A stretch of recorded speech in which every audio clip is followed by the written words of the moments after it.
plaisir de vous voir. Il y en a, ça fait plus longtemps que d'autres que je n'ai pas vus. Il y en a qui aiment ça d'aller dans le très très froid à Maniwaki, d'autres restent à Saint-Paul, d'autres restent à Laval, d'autres dans des pays chauds. C'est ça le privilège d'avoir le Zoom. On peut voyager tout en restant dans la maison. Fait que ici à Laval, il fait juste -7, fait qu'on est quand même pas pire. Alléluia. Merci Seigneur, je dépose ce temps devant toi, je me dépose devant toi Seigneur Dieu, que ma bouche puisse te servir pour amener ce que toi tu veux amener ce matin, Père. Dans le nom de Jésus, que nos oreilles entendent ce que l'Esprit a à nous dire, Seigneur. Amen. Ce matin, je vais vous parler de l'importance de la louange et de l'adoration personnelle. Ou on pourrait appeler ça notre culte personnel à l'Éternel notre Dieu. Ce matin, nous avons lu le psaume 150. Ça dit très bien que tout ce qui respire loue l'Éternel. Fait que chacun de nous, c'est notre devoir, notre responsabilité de louer et d'adorer notre Dieu. Par contre, si on demandait à Dieu ensemble ce matin, qu'est-ce que je dois faire pour que le royaume de Dieu avance, pour te plaire, pour mieux te servir? La réponse de Dieu serait probablement la suivante. Qui d'entre vous aime l'humanité plus que moi? Il dirait aussi, vous êtes tellement occupés à faire prospérer le ministère que je vous ai prêté, à faire prospérer votre Église, et vous croyez que si vous n'étiez pas là, mon plan de l'humanité ne pourrait pas s'accomplir. En plus, il dirait, vous me mettez de côté souvent, moi, que vous dites vouloir me servir. Il ajouterait, si vous voulez me servir agréablement, commencez par me louer, m'adorer. Dieu nous dirait ce matin, adorez-moi et louez-moi. Ce serait la première chose à faire afin de bien servir et de connaître la présence de Dieu, et on recevrait la direction de Dieu, parce que n'oublions pas que Dieu habite au milieu de la louange. Amen. Nous devons comprendre que Dieu seul sait de quoi l'humanité a réellement besoin. Pour sa guérison, sa délivrance, que les âmes soient arrachées du monde des ténèbres et transportées dans son royaume. Dieu connaît personnellement les besoins de chaque personne que nous rencontrons. Pour découvrir sa présence, nous devons découvrir la louange et l'adoration. Dieu seul sait de quoi l'Église, son Église, a réellement besoin pour le réveil. Pour vraiment le servir et lui être agréable, louons et adorons notre Dieu. Amen. Dieu n'a pas besoin d'aide, mais de serviteurs. C'est donc le plus grand service que nous puissions offrir à notre Dieu, c'est de l'adorer. Nous allons regarder ce matin dans Jean 4, versets 13 à 24, que la plus belle femme au monde, la plus belle femme que j'ai connue, va vous lire ce matin, ma chère épouse, sœur Lynn.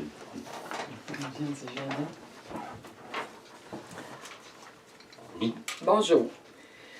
Dans Jean 4, 13 à 24, ça dit, Jésus lui répondit, « Quiconque boit de cette eau aurait encore soif, mais celui qui boira de l'eau que je lui donnerai n'aura jamais soif, et l'eau que je lui donnerai deviendra en lui une source d'eau qui jaillira jusque dans la vie éternelle. » La femme lui dit, « Seigneur, donnez-moi cette eau, afin que je n'ai plus soif et que je ne vienne plus puiser ici. » Jésus a dit, « Va, lui dit-il, appelle ton mari et viens ici. » La femme répondit, « Je n'ai point de mari. » Jésus lui dit, « Tu as eu raison de dire, je n'ai point de mari, car tu as eu 5 maris, et celui que tu as maintenant n'est pas ton mari.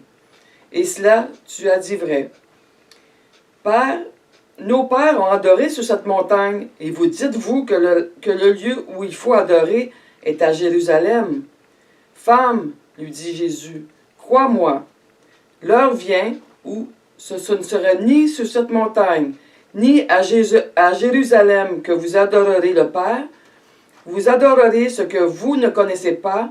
Nous adorons ce que nous connaissons, car le salut vient des Juifs.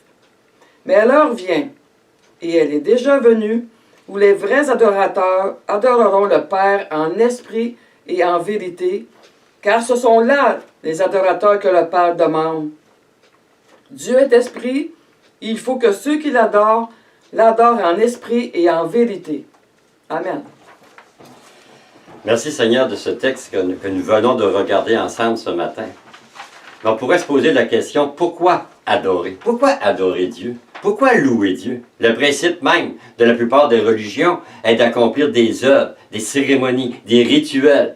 Nous ne devrions jamais tomber dans ce piège pour essayer d'apaiser Dieu, satisfaire la justice de Dieu. Notre seule justice est en Jésus-Christ. Jésus nous a justifiés par la mort et la résurrection à la croix devant Dieu le Père. Devant Dieu, nous sommes justifiés parce que Jésus a payé le prix à la croix. Nous n'adorons pas pour être sauvés, protégés ou délivrés, mais parce que nous le sommes. Nous sommes délivrés, nous sommes sauvés, nous sommes protégés de Dieu. L'Éternel, il veille sur nous, il nous garde, il prend soin de nous. Nous avons juste à s'arrêter un peu et de regarder combien de fois on aurait pu se mettre les deux pieds dans les plats, mais Dieu, vu qu'il veille sur nous, et il nous a protégés de des dangers. Il faut réaliser que nous ne pouvons rien faire de nous-mêmes pour notre salut, pour notre délivrance, pour notre guérison, pour notre protection. Ni aimer Dieu plus, ni plaire à Dieu plus, ni lui obéir plus. Et souvent, on va mettre ces œuvres-là en avant en pensant que Dieu va nous bénir plus, que Dieu va nous aimer plus. Nous allons voir aujourd'hui qu'est-ce que c'est vraiment l'amour de Dieu. À travers la louange et l'adoration, c'est là qu'on va découvrir l'amour de Dieu. Alors, c'est lui qui a tout fait en donnant un sauveur à l'humanité, Jésus-Christ, et qui nous appelle à chacun de nous de prendre une décision. Si nous n'avons pas donné notre vie à Jésus, à Dieu, par la personne de Jésus-Christ, de choisir aujourd'hui le chemin qui nous mène à Dieu. Jésus a dit, « Je suis le chemin, la vérité et la vie. Nul ne va au Père que par Dieu. » Même si on a accepté Jésus comme Sauveur et Seigneur, tous les jours, on doit se rappeler que le seul chemin, c'est pas nos œuvres, c'est pas ce que nous faisons, c'est pas ce que nous ressentons, c'est pas ce que nous vivons. C'est une personne, chez Jésus-Christ, qui a ouvert le chemin afin que nous pouvons aller à Dieu. Le moyen le plus facile d'aller à Dieu, c'est le louer et l'adorer sans cesse. Nous n'avons pas à faire des œuvres pour lui plaire. Nous devons laisser le Saint-Esprit faire son œuvre à travers de nous et par nous. C'est l'œuvre du Saint-Esprit qui rentre dans la présence et dans le royaume de Dieu.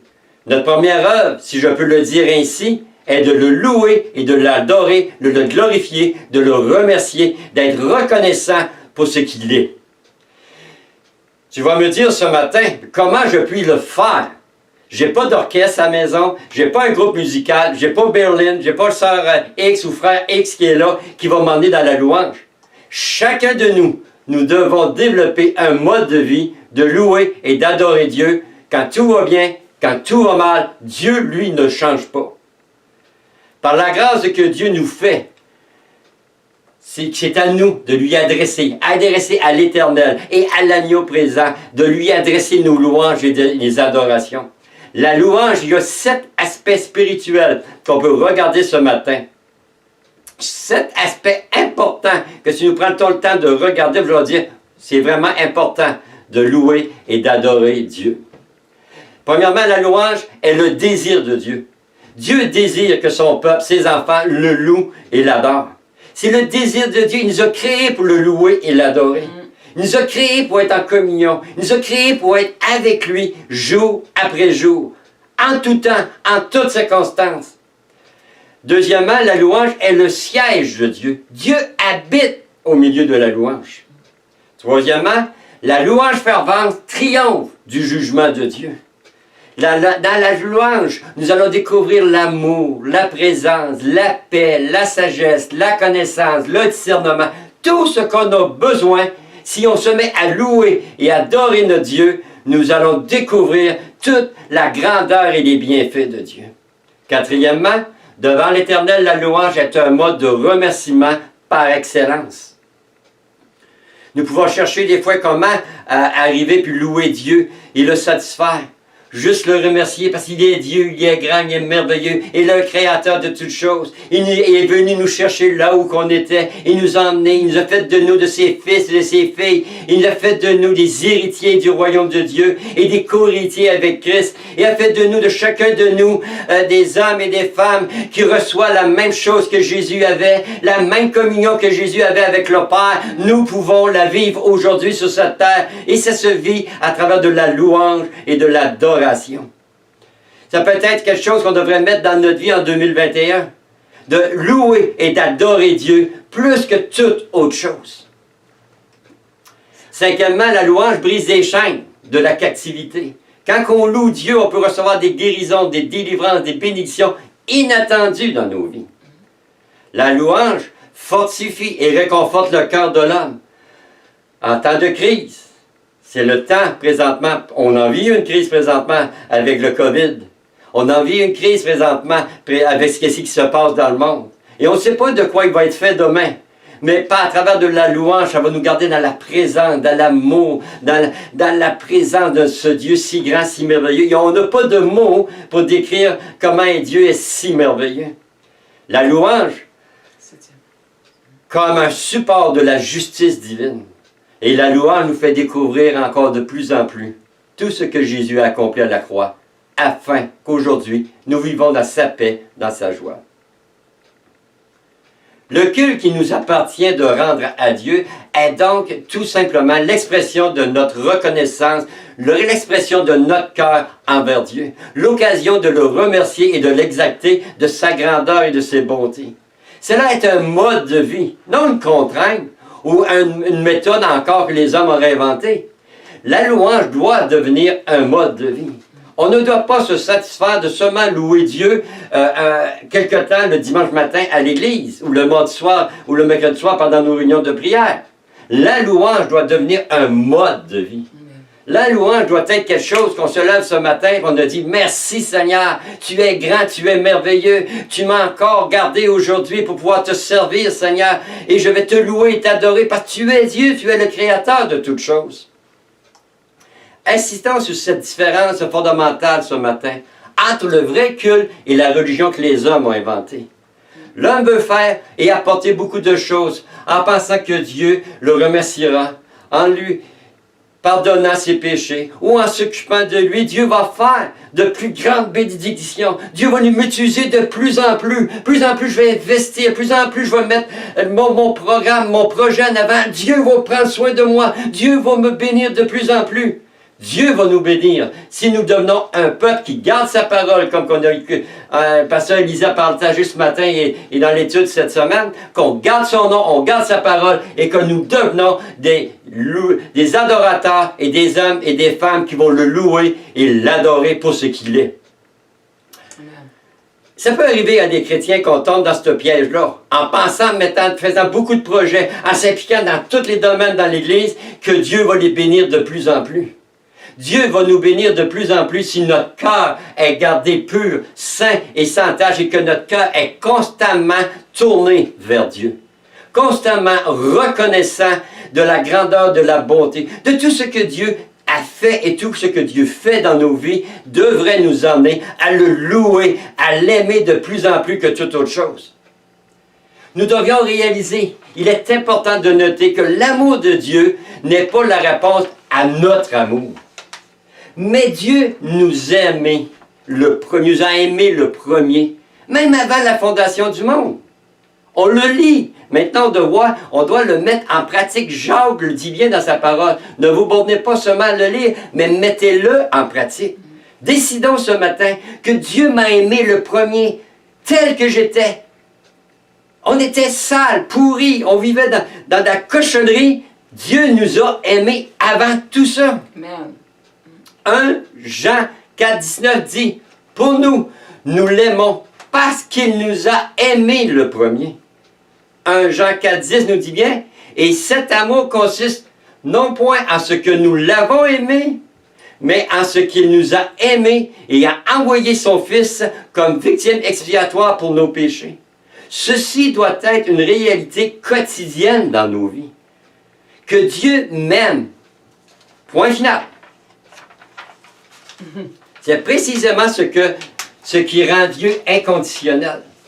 S'il était conditionnel comme nous devrions faire quelque chose pour le mériter, pour l'apaiser, pour apaiser sa colère, et nous purifier de nos péchés, d'une manière ou d'une autre. Nous devrions faire quelque chose, afin que Dieu puisse nous accepter. Dieu nous a acceptés, même avant qu'on vienne au monde. Dieu nous a acceptés. Il savait par quel chemin nous allions passer, mais il nous a acceptés. Il a envoyé son Fils, Jésus, payer le prix à la croix, même s'il savait d'avance toutes les bêtises que nous allons faire. Mais il ne s'est pas changé. Dieu nous accepte encore, tant et si longtemps qu'on reste accroché au salut par grâce en Jésus-Christ. Ça ne veut pas dire qu'on se donne le droit de faire n'importe quoi. C'est pas parce qu'on vit par grâce qu'on va prendre comme prétexte qu'on peut vivre dans le péché. Si on a donné notre vie à Dieu et qu'on marche vraiment dans le salut en Jésus-Christ, le désir de nos cœurs, c'est d'avoir une vie qui va plaire à Dieu et ça va prendre la personne du Saint-Esprit afin de nous emmener à avoir cette vie qui va plaire à Dieu. Comme je disais tantôt, la Bible n'enseigne pas qu'on doit faire quelque chose. La Bible enseigne, le message de l'Évangile est que Dieu, par amour, a inconditionnellement sauvé son peuple du péché. Mais nous avons un choix à faire, je suis d'accord. Si vous faites une recherche dans la parole de Dieu, il y a tellement de versets qui montrent l'amour de Dieu envers nous, envers sa créature, envers le monde entier. Nous croyants, comprenons que c'est d'abord Dieu qui nous a tous donné par amour. Tout est là, est disposé en face de nous, par amour, parce que Dieu nous aime. Pour arriver de réussir à découvrir cet amour, il nous aide simplement de commencer à le louer, à l'adorer, à le glorifier et à l'élever, à l'honorer dans toutes choses. De voir Dieu dans les petits détails de nos vies. De voir Dieu, comme je l'ai déjà expliqué dans un enseignement, vous savez, une tasse de café qu'on prend le matin, ça a l'air très très simple. Mais Dieu a déjà tout mis en place. Celui qui cultive le café, celui qui va le livrer, celui qui va le travailler, et les épiceries qui fournissent le café, le lait, le sucre, l'Hydro-Québec afin de chauffer l'eau pour avoir notre café chaud. Tous les détails qu'il y a autour de ce que nous entreprenons chaque jour, Dieu est concerné pour chaque petit détail de nos vies. Et souvent nous oublions que Dieu est concerné pour les petits détails de nos vies. Si nous louons Dieu seulement pour ce qu'il fait, tôt ou tard, nous allons arrêter de louer Dieu, parce que nous allons prendre ça pour du acquis. Nous louons Dieu, oui, pour ce qu'il fait, mais nous louons Dieu pour ce qu'il est.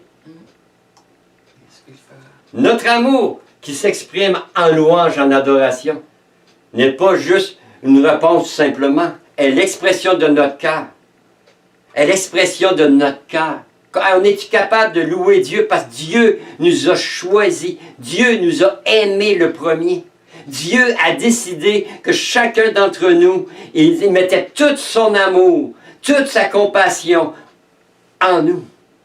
Le royaume de Dieu habite dans nos cœurs et dans notre bouche. Dieu nous a confié son royaume afin que son royaume puisse prospérer sur cette terre. Chacun de nous, nous sommes un membre utile dans le royaume de Dieu. Ne pensons pas que le petit détail que nous faisons n'est pas reconnu devant Dieu. Quand Dieu nous dirige à faire quelque chose, c'est une bénédiction qu'on présente à Dieu. Nous abandonnons nos vies complètement entre ses mains et nous lui donnons le droit de régner parce qu'il nous a aimés le premier. Parce qu'il nous a aimés le premier. Ça doit devenir une réalité quotidienne dans nos vies. Et souvent, on se sent pas aimé, délaissé, abandonné, rejeté. Mettez toutes les haies que vous voulez. Mais c'est parce qu'on ne réalise pas que Dieu ne nous abandonnera jamais, il ne nous délaissera jamais. Que Dieu nous aime. Mais il nous travaille, nous transforme. Il est le potier, nous sommes l'argile. Des fois, ça coince dans les coins. Mais c'est à cause de son amour. À cause qu'il nous aime, il va nous reprendre, il va nous corriger, il va nous ramener à l'ordre. Dieu, il nous aime tellement, avec sa houette et son bâton, il nous ramène. Hey, t'es rendu trop loin, mon petit coco, reviens. Dieu, il nous aime tellement qu'il nous a donné le Saint-Esprit afin de le dévoiler l'état de notre cœur. et de pouvoir se repentir et revenir à Dieu. Nous ne pouvons pas emmener à Dieu une louange, une adoration qu'il va écouter si nous vivons n'importe comment. Nous ne pouvons pas se présenter devant Dieu n'importe comment. Nous ne pouvons pas aller à Dieu habillés n'importe comment, vêtus n'importe comment. Je lisais souvent un exemple. On regarde ce matin, on se présente devant Dieu. Et souvent, on se présente devant Dieu machinalement. Par contre, si on irait rencontrer la reine d'Angleterre, ou un roi, ou un premier ministre, on mettrait nos plus beaux habits. On se nettoierait, on se préparait pour aller le rencontrer. Nous devrions développer l'habitude dans nos vies. Quand on veut aller dans un culte, quand on veut aller dans la présence de Dieu, de se préparer intérieurement. Saint-Esprit, montre-moi dans mon cœur, montre-nous à chacun de nous dans nos cœurs. Y a-t-il quelque chose qui te déplaît dans mon cœur, Seigneur? Est-ce que nous gardons de la rancune? Est-ce que nous gardons de la colère? Est-ce que nous gardons de la mauvaiseté? Est-ce que nous gardons du mémérage dans nos vies? Est-ce que ma vie, Seigneur Dieu, est conforme à ce que tu me demandes de faire? Et le Saint-Esprit va nous montrer, regarde, il y a ça dans ta vie. Seigneur, pardonne-moi. J'ai telle habitude, telle chose dans ma vie, telle manière de vivre, Seigneur Dieu, qui n'est pas conforme à ta parole. Pardonne-moi, Seigneur Dieu, mais emmène-moi dans la victoire. Je veux te louer, te remercier, parce que tu es mon Dieu et mon roi, mon Seigneur. Et emmène-moi dans la victoire dans tel ou tel domaine de notre vie. Nous avons tous des domaines dans nos vies que nous avons besoin de placer devant Dieu. Nous ne sommes pas ici pour vous juger chacun et de regarder lui, il y a ça, lui, il y a ça, lui, il y a ça, lui, il y a ça. C'est notre responsabilité à nous de se placer devant Dieu et de dire, Seigneur, montre-moi donc l'état de mon cœur, montre-moi donc l'état de mes pensées, montre-moi donc l'état de mon âme. Est-ce que, Seigneur, je suis vraiment en amour avec toi? Ou, Seigneur, c'est quoi qu'il y a dans ma vie qui m'empêche de te louer et de t'adorer librement comme tu me le demandes? Parce que tu m'as déjà libéré. Mais quelle est la chaîne? On a chanté ce matin, il brise les chaînes. Quelle est la chaîne qui a besoin d'être brisée dans nos vies afin d'être un peuple libre, être capable de louer et d'adorer? Il n'est pas normal que dans une église, la musique joue, tout le monde chante, la musique arrête, tout le monde se tait. La louange est l'expression intérieure de notre cœur. La bouche parle de l'abondance qu'il y a dans mon cœur. Qu'est-ce qu'on entretient dans nos cœurs? Est-ce que c'est vraiment la présence, l'amour de Dieu? Dans nos cœurs, c'est important. C'est très, très important de réaliser qu'il doit être clean devant Dieu. S'il y a un manque de pardon dans nos cœurs, ça ferme la porte à la louange. Dieu n'écoutera pas notre louange. Dieu n'écoutera même pas notre prière. Dieu, il veut qu'on se présente comme des enfants saints, car il est saint. Il dit, soyez saints car je suis saint. Fait que nous devons rechercher la sainteté. Et pour rechercher la sainteté, nous devons se placer devant Dieu continuellement, le louer, l'adorer et le glorifier. Et pour découvrir l'état de notre cœur, on doit se coller sur Dieu, se coller sur ce qui est écrit dans sa parole et de le mettre en pratique. Nous devons revenir au verset de la parole de Dieu qui parle de repentance, de sanctification, de mise à part, que nous ne sommes pas un peuple comme le monde. Nous vivons dans le monde, mais Jésus nous a dit, ne vivez pas comme le monde. Ne soyez pas comme le monde. Ne vous appuyez pas sur ce que le monde va vous offrir, mais appuyez-vous sur ce que Dieu dit et mettez-le en pratique. Mais à travers la louange et l'adoration, notre cœur va être allégé. Nous allons être fortifiés, nous allons être encouragés, nous allons découvrir l'amour de Dieu. Et nous allons être plus facile de rentrer dans la présence de Dieu. Mais pour ça, comme je le disais tantôt, nous devons se préparer. Imagine-toi quand tu as marié ton épouse. Tu étais le plus beau bonhomme au monde. Jésus revient chercher une épouse. Elle doit être prête, l'épouse. Il parle de robe blanche. L'épouse doit être lavée dans le sang de Jésus. L'épouse doit avoir une vie qui glorifie notre Dieu, notre roi. L'épouse est importante de réaliser que nous sommes l'épouse de Jésus-Christ et que l'épouse doit se préparer pour les noces de l'agneau. Faisons pas comme les 10 Les 10, Voyons, je perds le mot. les lépreux. Faisons pas exactement comme ceux qui n'ont pas rempli leur lampe. Ouais. Gardons notre lampe allumée. Comment notre lampe va rester allumée? De plus en plus qu'on va louer, adorer et glorifier Dieu, de plus en plus nos lampes vont être allumées. De plus en plus on va être sensible, les 10 vierges. De plus en plus on va être sensible à ce que Dieu veut de chacun de nous. En 2021, ce n'est pas le temps de s'asseoir. Le temps presse, Jésus revient bientôt. Il y a des âmes arrachées du monde des ténèbres et transportées. En 2021, nous devons prendre notre salut au sérieux. Et nous devons se coller de plus en plus sur Dieu. Nous devons prendre de plus en plus de temps avec notre Dieu. Nous avons un temps de pandémie. Il est formidable qu'on puisse passer du temps à la maison, seul avec notre Dieu. Mais qu'est-ce qu'on va faire à la maison? Développons ce mode de louange et d'adoration. Développons cette habitude d'aller toujours vers Dieu pour quoi que ce soit. Peu importe ce qui arrive, Dieu a la solution. C'est important de réaliser que la vie chrétienne, c'est sérieux. La vie chrétienne, c'est important, c'est sérieux. On doit investir dans la chose la plus importante, parce que cette chose la plus importante n'est pas des rires, des rêves ou des quoi que ce soit. La chose importante, ce n'est pas notre travail. La chose importante, c'est d'investir dans le royaume de Dieu, parce que ça va nous traîner pour toute l'éternité. C'est long, l'éternité. Un épisode de l'Évangile nous fait prendre conscience du privilège qu'on a de louer Dieu.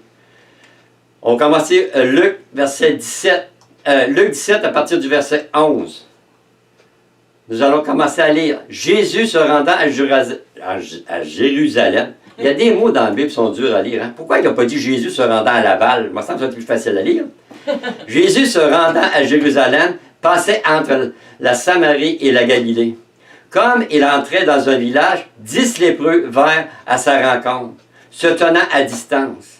Ils élevèrent la voix et dirent, « Jésus, Maître, aie pitié de nous. » Dès qu'il eut vu, il leur dit, « Allez-vous montrer au sacrificateur. » Et pendant qu'il y allait, il arriva qu'ils furent guéris. Un d'eux, se voyant guéri, revint sur ses pas, glorifiant Dieu à haute voix. Il tomba sur sa face aux pieds de Jésus et il lui rendit grâce. C'était un Samaritain. Jésus, prenant la parole, dit, « Les 10 n'ont-ils pas été guéris? Et les 9 où sont-ils? Ne s'est-il trouvé que cet étranger pour revenir et donner gloire à Dieu? » Nous venons de lire un merveilleux exemple que Jésus, guérissant les 10 lépreux. Un seul d'entre eux revient. Jésus prend même la peine de nous faire prendre conscience. « Hey, les 9 autres, où qu'ils sont? Où sont-ils? » Il y a une phrase importante. Ici, au verset 18, il dit « Trouvez que c'est un étranger. » C'est l'étranger qui revient, le Samaritain qui revient et rend gloire à Dieu. Un non-croyant qui revient rendre gloire à Dieu. Savez-vous qu'on fait souvent la même chose, nous, en tant que chrétiens? Dieu nous donne une bénédiction et on oublie de rendre gloire à Dieu. Nous avons eu une grosse maladie, et j'en ai connu de même des personnes, et ça me vient à l'esprit à l'instant même. J'ai connu des personnes qui ont eu des grosses maladies, un gros cancer en phase finale. Ils viennent à l'église, font prier pour eux, et gloire à Dieu, il a été guéri. Mais la personne donne le témoignage. Oh, j'ai eu des bons docteurs. Ils ont vraiment bien suivi moi. Les infirmières ont bien suivi moi. Le docteur m'a donné des bons conseils. Oh, je suis content que j'ai pu rencontrer ce médecin-là. Il est formidable. Il vient de faire exactement la même chose que les lépreux ont fait. On donne gloire à l'homme, mais on ne donne pas gloire à Dieu. Dieu a utilisé le médecin et les infirmières. On n'a rien contre ça. Mais la gloire revient à Dieu. Qui doit être adoré? Avant la venue de Christ sur la terre, les croyants, comme Abraham, adoraient déjà leur Dieu. Il s'était révélé à eux comme le Tout-Puissant, le Très-Haut. Et le monde glorifiait et adorait Dieu. Plus tard, le peuple d'Israël rendrait un culte à l'Éternel, mais il ne connaissait pas le Dieu comme Père. Si on prend le temps de regarder dans l'Ancien Testament, il ne connaissait pas Dieu comme Père. Nous connaissons Dieu comme notre petit papa. Après sa mort et sa résurrection, le Seigneur a fait annoncer à ses disciples, par Marie de Magdala, que de nouvelles relations seront établies avec eux. Va vers mes frères et dis-leur, je monte vers mon Père et votre Père et vers mon Dieu et votre Dieu. On voit ça dans Jean 20, verset 17. Ce merveilleux message affirme que les croyants sont désormais introduits dans la même relation que Jésus avec le Père. Dieu nous a donné la vie éternelle et cette vie est dans son Fils. 1 Jean 5, 11.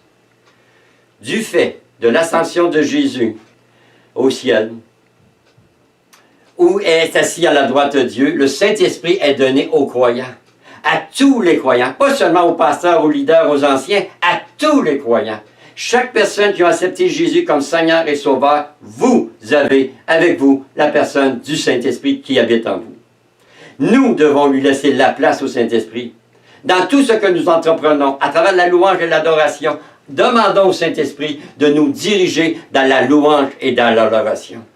Le Saint-Esprit nous unit à Dieu par la personne de Jésus-Christ et nous introduit dans la douce présence de Dieu, dans une relation intime avec Dieu, comme des fils et des filles. Et nous pouvons l'appeler Dieu, notre Papa, notre Père. Oui, parce que la parole de Dieu dans Romains 8,15 dit « L'esprit d'adoption par lequel nous crions « Abba, Père ». L'esprit témoigne à notre esprit que nous sommes des fils de Dieu. L'Esprit parle à notre esprit. Il dit, là, tu peux dire « Abba, Père », parce que Jésus a payé le prix à la croix afin que Dieu devienne notre Père. Si nous considérons ce que nous étions autrefois, ce que dans son amour, Dieu a fait maintenant pour chacun de nous, nos cœurs devraient être remplis de reconnaissance envers notre Dieu, notre Père. La Bible nous dit bien, car c'est de l'abondance du cœur que la bouche parle. Matthieu 12, 34. C'est de l'abondance du cœur. C'est pour ça, à un autre endroit, la Bible dit, garde ton cœur plus que toute autre chose. Pour ça, c'est important de se placer continuellement devant Dieu et demander, regarde dans mon cœur. Saint-Esprit, révèle-moi mon cœur. Montre-moi dans mon cœur qu'est-ce qui fonctionne, qu'est-ce qui ne fonctionne pas. Et ça va faire une différence dans notre louange, dans notre adoration, dans notre manière de se présenter devant Dieu. Et en plus, le bonus, Dieu va écouter nos louanges, va écouter nos adorations, va écouter nos prières. Cherchons pas des méthodes. Alors cherchez ce que Dieu nous dit de faire, de le louer, de l'adorer sans cesse. Mais nous adorons aussi le Seigneur Jésus. Oui, ça, nous voyons ça dans Apocalypse, au chapitre 4 et 5. Il nous montre une scène future qui aura lieu dans le ciel après l'enlèvement de l'Église. Au centre du trône, au milieu de ce trône, un agneau comme immolé. Autour du trône, une foule innombrable d'êtres célestes. 24 anciens seront là, qui représentent tous les croyants. Ils jeteront leur couronne devant le trône, se prosterneront et chantent un cantique nouveau. Tu as acheté pour Dieu par ton sang, de toute tribu, de toute langue, de tout peuple et de toute nation. Et tu les as fait rois et sacrificateurs pour notre Dieu. Chapitre 5 de Apocalypse 9 et 10. Oui, cet agneau, c'est Jésus. De tous les peuples de la terre, il aura racheté des âmes précieuses. Un âme, c'est précieux pour Dieu. Un âme, c'est très précieux pour Dieu. Je lisais dernièrement sur Facebook, que vaut ta vie? Et quelqu'un a répondu, pas grand-chose. Notre vie vaut quelque chose. Vaut le sacrifice de Jésus versé à la croix. Notre vie est importante entre les mains de Dieu. Nous devons réaliser l'importance que Dieu s'est arrêté à un petit être humain comme chacun d'entre nous. Il a mis son regard sur chacun d'entre nous. Il n'oublie personne. Et il a donné le Saint-Esprit qui nous a convaincus de péché, de justice et de jugement. Il nous a introduits dans son royaume à cause du sacrifice de Jésus à la croix. Ceci doit être une réalité dans chacune de nos vies. Imagine où tu étais avant d'accepter Jésus comme Seigneur et Sauveur. Combien tu essayais de remplir le vide intérieur de ta vie en le remplaçant par toutes sortes de cochonneries. Dieu t'a tellement aimé, il s'est arrêté à toi. Tu aurais été tout seul sur la terre et Jésus aurait été venu mourir à ta place. Parce que le prix d'une âme pour Dieu, il n'y a pas de valeur qu'on peut l'estimer. Dieu pour nous, qui sera contre nous? Comment vous pensez ce matin, on devrait se prendre un temps et s'arrêter et dire, j'ai pas une vie de louange et d'adoration.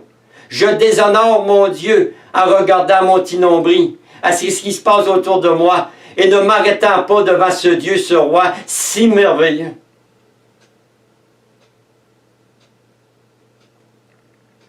Chaque homme, chaque femme qui sont nés nouveaux, qui ont accepté Jésus comme Seigneur et Sauveur, vous devenez des adorateurs en esprit et en vérité, si vous le désirez. Il ne faut jamais oublier que la parole de Dieu force personne. Ce matin, tu peux entendre ce message. Ce matin, ta vie est peut-être tout croche. Ce matin, tu te demandes peut-être pourquoi que Dieu ne répond pas à tes prières. Ce matin, Dieu pourrait peut-être te dire, il te manque de la sincérité dans ton cœur.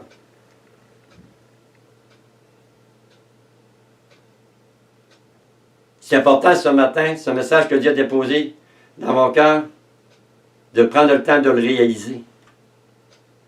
De prendre le temps de réaliser. Savez-vous que Jésus n'a jamais parlé à la Samaritaine là où elle devait le louer et l'adorer, avant de lui montrer qu'elle vivait dans le péché?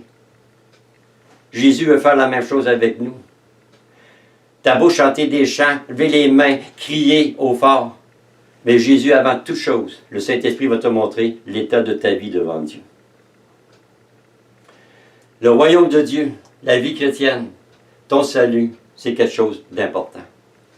Et le Seigneur veut nous dévoiler nos cœurs ce matin. Il y a des personnes, vous avez dit beaucoup de choses. Vous avez proclamé beaucoup de choses. Mais vous n'avez pas bougé. Le Seigneur veut nous emmener à bouger ce matin. Parce que le Seigneur vient chercher une église pure, sainte et sans tache. On s'est assis souvent sur un salut facile. Le salut n'est pas facile. Accepter Jésus comme Seigneur et Sauveur, c'est facile. Faire l'autre étape de la croix, de donner sa vie à Dieu et de laisser Dieu régner dans nos vies, c'est pas facile.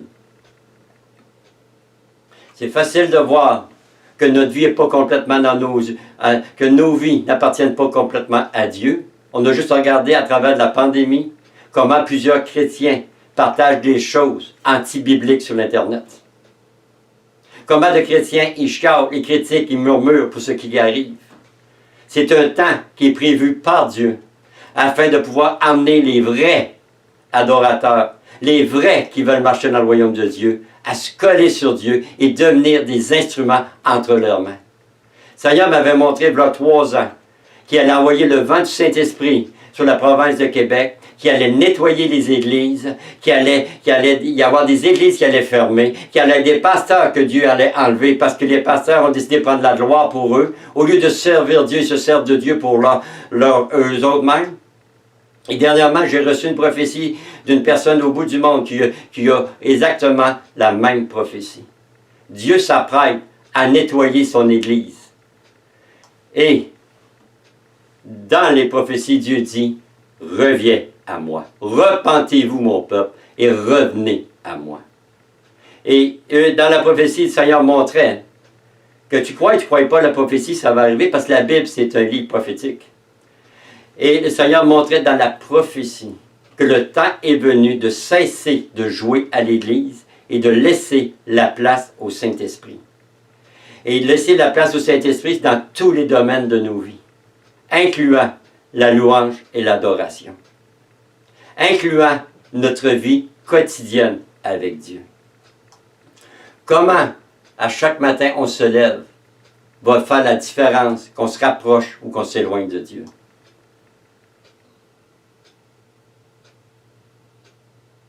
La parole de Dieu dit, tu m'honores des lèvres, mais le cœur n'est pas là. Ce matin, Dieu veut qu'on remette notre cœur sur l'autel, chacun de nous. Vous êtes là à la maison, vous écoutez ce message. Chacun d'entre nous, prenons le temps de mettre notre cœur sur l'autel et de regarder où est mon cœur. Mon cœur appartient-il vraiment à Dieu? Savez-vous pourquoi je parle du cœur? Parce que si le cœur est transformé, l'extérieur va être transformé.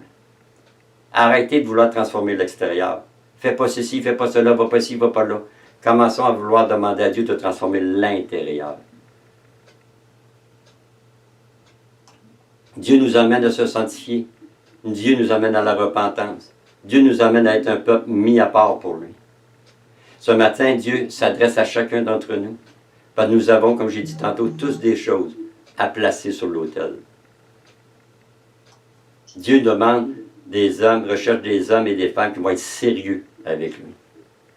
Des hommes et des femmes qui vont être prêts à faire ce que Dieu dit. Jésus a tout donné sa vie. Il est mort à la croix afin que nous donnons toute notre vie et que nous mourons à nous-mêmes afin que le royaume de Dieu avance. Et pour être capable d'y arriver, à travers tout ça, ça va nous prendre une chose. Une première des choses, de décider de donner complètement notre vie à Dieu. Deuxième des choses, de décider que notre vie est sur la terre pour le louer et l'adorer. Troisième des choses, de décider d'être revêtu de la puissance du Saint-Esprit, qui est le meilleur moyen pour faire de l'évangélisation. Jésus, il n'a jamais commencé son ministère tant si longtemps qu'il n'avait pas été revêtu de la puissance du Saint-Esprit, mais Jésus avait une communion constante avec le Père. Et Dieu nous demande exactement la même chose, d'avoir une communion constante avec le Père, et Jésus nous demande exactement la même chose, de le louer et de l'adorer. Le louer et adorer notre Dieu, qui va faire qu'on va mourir à nous-mêmes, qui va faire qu'on va avoir les pensées de Dieu, on va avoir les réactions de Dieu, on va avoir l'amour de Dieu. Souvent, on peut chercher des méthodes pour essayer de régler des problèmes, mais la meilleure méthode, c'est faire comme Jésus. Jésus était revêtu du Saint-Esprit, il se promenait dans les villes, dans les villages, et les gens allaient voir Jésus. Il peut nous arriver exactement la même chose si nous le désirons, que Dieu nous envoie des personnes. Mais Dieu est prêt à nous envoyer des personnes. Est-ce que nous sommes prêts à se coller sur Dieu afin que Dieu puisse faire ce qu'il veut à travers de nous? Développons la louange et l'adoration. Développons le temps de présence de Dieu. Développons l'habitude de garder sa parole et de baser nos vies complètement sur ce qui est écrit dans la parole. Le monde peut me dire n'importe quoi. Moi, le monde me disait quand j'étais jeune, j'étais un raté, je réussirais jamais à rien faire dans la vie, j'étais un pourri, j'étais un ci, un ça. Mais la parole de Dieu me dit que je suis un fils de Dieu, un rempli de Saint-Esprit, un oint de l'Éternel, que je suis un instrument entre les mains de Dieu. Mais c'est à chacun de nous de le réaliser et de le mettre en pratique. C'est à chacun de nous de réaliser que ce matin, Dieu nous emmène à le louer et à l'adorer par-dessus toute chose. Avant de commencer une journée, pourquoi pas dire, oh papa, bienvenue dans ma chambre à coucher, révèle-moi ta volonté, tu es grand, tu es merveilleux, tu es présent aussi ce matin. Arrêtons de confesser des choses négatives, arrêtons de parler comme le monde et commençons à parler comme la parole de Dieu. Commençons à parler que nous sommes vraiment des fils et des filles de Dieu, des remplis de Saint-Esprit, des instruments entre les mains de Dieu. Commençons à proclamer la parole de Dieu. Mais pour arriver à être capable de proclamer la parole de Dieu, il va falloir commencer à le remercier pour ce qu'il est. C'est ça qui est important de réaliser dans nos vies. C'est ça qui est important. De demander à Dieu, montre-moi donc l'état de mon cœur avant que je me présente devant toi. Et trop souvent, on entend la phrase, « Oh oui, mais Dieu connaît mon cœur. » Oui, si ton cœur a été changé, nous allons le voir à l'extérieur. Nous allons te voir à l'extérieur. Ta vie va changer à l'extérieur aussi.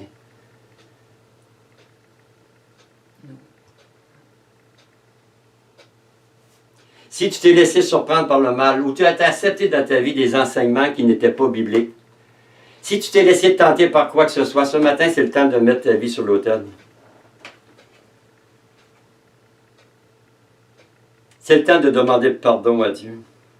Si ta personnalité elle passe avant la personnalité de Dieu, si tes œuvres passent avant les œuvres de Dieu, si ton projet passe avant le projet de Dieu. Toute la semaine, le Seigneur m'a montré que c'est ça que je devais vous partager. Il est le temps ce matin de remettre notre vie entre les mains de Dieu. Il est le temps ce matin de commencer à vivre une vie de repentance. Une vie de pardon et de repentance.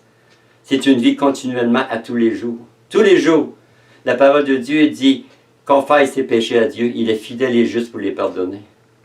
Et nous avons embarqué peut-être dans une habitude, vite fait, puis de penser, nous devons devenir à Dieu et de lui demander, quel est l'état de mon cœur? Oui, je me suis laissé séduire par tel péché, par telle chose, par telle chose. Oui, j'ai rentré dans tel domaine, dans tel domaine. Oui, j'ai écouté des enseignements qui n'étaient pas bibliques et je les ai mis en pratique de ma vie. Oui, je me suis laissé influencer parce que par telle personne, au lieu d'aller voir ce que la parole de Dieu nous dit. Et je te demande pardon, Seigneur Dieu, puis ramène-moi dans ta parole. Ramène-moi dans ce qu'il y a. Dans ta Bible. Qu'est-ce que ta Bible veut me dire aujourd'hui?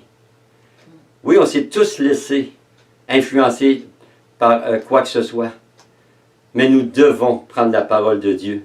Et nous devons louer et adorer Dieu pour ce qu'il est et ce qu'il a fait. Merci Seigneur de ce temps que tu nous as donné ce matin, Père. Le désir de mon cœur, Seigneur Dieu, c'est qu'on puisse tout mettre notre vie entre tes mains. Seigneur Dieu, tu es saint, tu nous demandes d'être saint, Seigneur, et par nos propres forces, nous ne pouvons pas être saints. Nous avons besoin du Saint-Esprit qui vient nous convaincre aujourd'hui de ce que c'est qu'on garde dans notre vie, qu'on chérit plus que toi, Père. On pourrait mettre bien des noms, bien des choses, mais c'est à chacun de nous de regarder. Il y a des choses qu'on chérit plus que d'autres choses. Il y a des choses même dans nos vies qu'on a placées entre nous et Dieu. Il y a une personne qui m'a déjà dit, en terminant, il y a peut-être quelqu'un qui le vit aussi aujourd'hui, je vais servir Dieu selon mes conditions. Ça fait un blocage dans sa vie chrétienne et j'espère que si jamais tu as confessé ça, ou que quelqu'un a confessé ça dans sa vie, qu'il puisse aujourd'hui le rejeter. Parce que nous devons vivre selon les conditions de Dieu. Non selon les conditions de ce monde, les principes de ce monde, mais selon les principes et les conditions de Dieu. Merci Seigneur de ce temps. Soyez bénis.